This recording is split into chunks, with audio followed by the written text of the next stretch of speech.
nagpaparana, sige lang nakastinyo, isang invite kami sa pinayagan. Nakabal ako na sana makatapos sila. Tatanong lang po sa mga nakikita sa akin kung ano yung matanong nila. Pwede mo po kayo magbahagi or tradition na pinasa sa relasyon niyo po about po sa inyong komunidad? Ay, hindi nakasain kasi ang halaga ng komunidad. Kasi kahit nakatapos sila, kalalo hindi sila. Kasi sa NCIT, dahil kung may magbutan na kahit na nakapunta, nakakasakahira ka makakita ng trabaho. Ay, dapat pinamagpapin yung mga namin, kultura. Kahit sino yung nagpapa-eskola, lahat marunong silang magbuta. Kasi dito sa Bataan, dalawang community ng mga IT. Sa Bandang Masa o Pilihan, sila ang bala.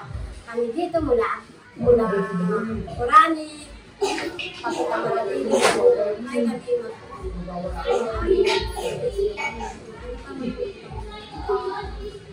Paano po ba nagbago ang inyong relasyon sa lupa sa paglipas po ng panahon? At ano po ba yung ilan yung mga hamon na kinaharap nyo para mapanatili po yung connection niyo? So, ang mahirap na hamon sa amin yung mga anak na kasi kami mga kasimubuhay mo yan sa lupa. Kumbaga sa wala ikaw sa iyo, hindi mo lang ganun. Sa amin na, kami halimbawa dito sa Kinaragan, ilang kami, wala kami magtanong yan. Yan ay yun. Kung hindi ka nagtatanim, wala ka. Kaya dapat sipag. Yun ang aming tradition sa amin. Kaya dapat mahalin din ang lupa. Kasi din na pubuhay yung mga katutubo. Tapos, yung araw, takot kami sa katulad nyo kasi hindi namin nakapag-aaral eh. Ang malaking pagbabago, katulad ng cellphone, katulad ng marami na silang natutunan. Tapos pinakalugot ko yung mga katutunan. Kumbaga sa panahon yung narinig ko na ako kung na sila dahil sa mga maling biso. Yung pinakalungkot ko, hindi ko sa amin sa muragan. Wala pang nila rin. Pinakailangan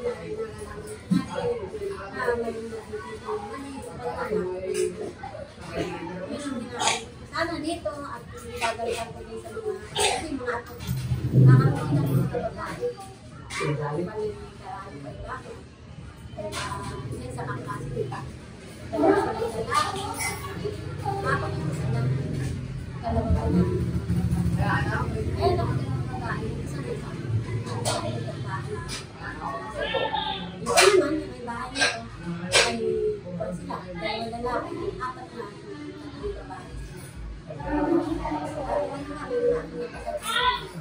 Sana, kasi hindi naman tayo bato. Yung bato, ang dadasal ko na sa'yo, kasi nakita ko, nakita ko talaga sa kanila, ay wala.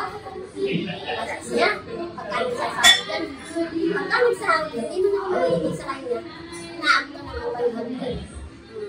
Hindi sa akin, malaking bagay. Kaya gusto ko yung mga lalaki makatapos din sila.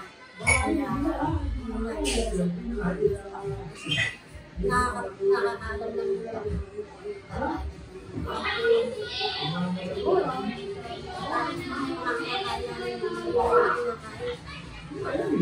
Kasi nung ganito kasi may kinakain kami ng buhay, pero hindi mo nagkakalain. Si Papa nila kilala. Kinakain sa mundo, uloy, saging, kabutin, pero yung mga ating baka na ngayon, baka minsan silang pakulaan yung mundo, kaya nakilay. Pero ako nga ito nila sa school dahil okay lang yung malabas. Kadalasan na lang ako ano yung ulam ko. Lagay ko sa asin. Kahit nagtatrabaho ko sa school. Kaya nilagay ko ang malaking bagay talaga. Kasi nung sinasahod, may kapakya ko dyan. Tapos sinasahod ko yung pinapadala ko. Sinasahod talagang walang wala ako. Tumapit sa kanya. Hindi talagang Ano yun, malaking galing sa akin. Ganun kasi yung talaga yung pagkasin sa akin. Si Popoy, sa kasal. Makatapos. Tapos dito may dalawang lalaki na sana makatapos din sila. Kaya, lalo nga, naiyak ako. Sabi pa, kasi hindi nata yung bato. Yung bato namamatay. Sana bago makatapos sila.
Ito po yung kada mga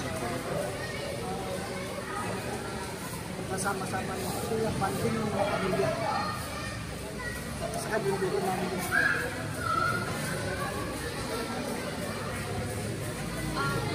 ano po ba or ilan po ang mga hamon at pagkakataon na nakikita niyo sa inyong sa mga wala yung pagkawalan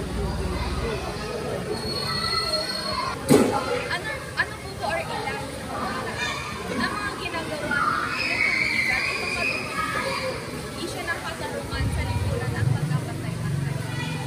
wala po sila living ang natin. Magpayogi po namin sa ulo ng tradisyon. Ayusin yung mga problema. Nag-usang pa ng mga politisyan, mga ibang hapin.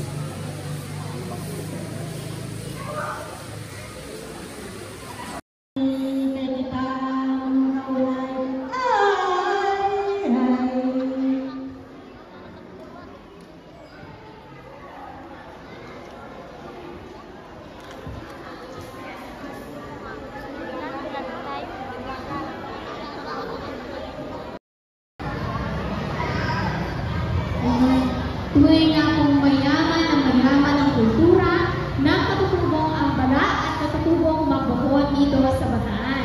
Kaya po partner,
Kami po yung ilan po namin katanungan.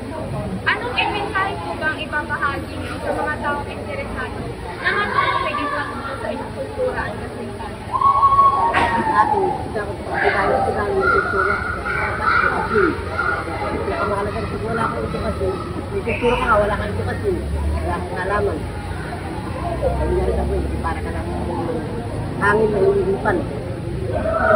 Yun ang mahalaga.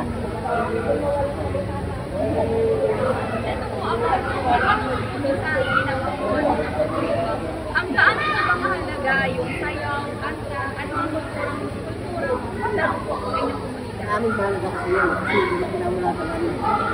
Mahalaga kami sa amin. Kultura kasi namin. Yan yung pinadisyon namin. Sa mundo. Kaya mas mahalaga sa amin ang kultura. Dapat yung makalaman namin. Nakakuha yung sa amin. Mahalaga rin sa yan. Para nakikita yung mga hindi na pagkukuha ng mga katutubo kahit may kultura, hindi na ituwalan.